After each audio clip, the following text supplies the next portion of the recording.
In the wave of the protests in the aftermath of the George Floyd killing, one of our branches was actually burned down in one of the protests. But our CEO and leaders wanted the employees to not focus on that. They wanted us to focus on why. Why are people so angry? And what can we do?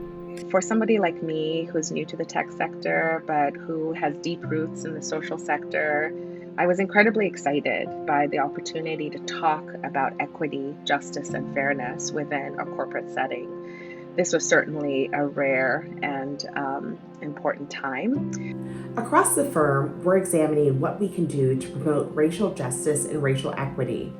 For instance, on the business side of the house, our new global head of diversity and inclusion, Brian Lamb, is implementing an internal and external plan called the Path Forward that will take a look at our products and services, the way we serve clients, our own hiring and retention practices to ensure that they are equitable.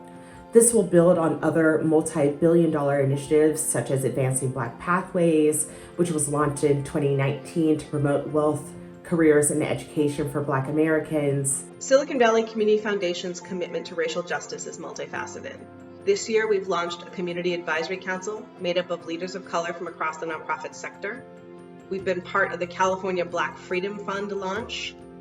We've also offered a Black-led organizations giving guide for Silicon Valley.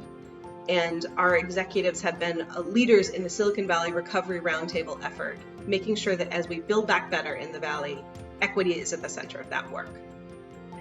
So our CEO and leaders have set up a new council to address racial equity throughout all of our work. So that includes who we hire, who we promote, how we do our lending, how do we connect more people, especially communities of color, African Americans in particular. We need to increase loans and home loans, small business loans, and think of all of the products and services that we have to ensure that we are thinking about this issue throughout our work.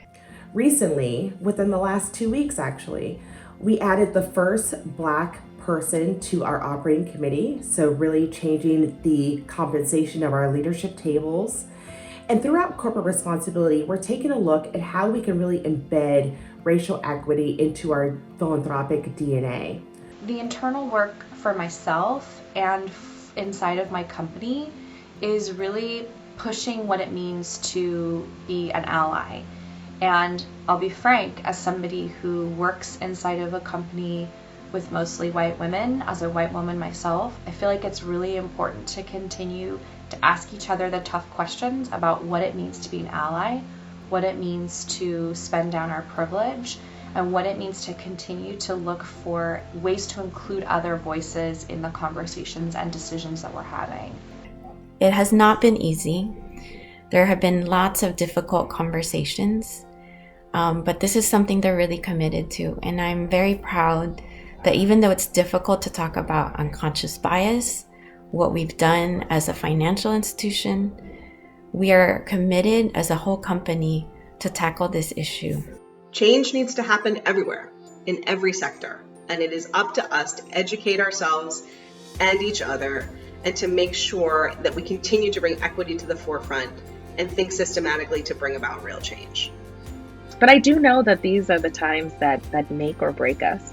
I come from a long line of African women, all of us, at least fifth generation, firstborn daughters, who have faced significant life challenges from war to famine to immigrating halfway across the world, and who have faced those challenges and persevered.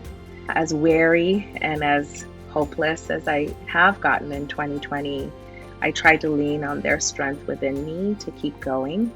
And to know that all the many worries that we are all seeing today have a purpose, and that purpose is taking us towards a better future.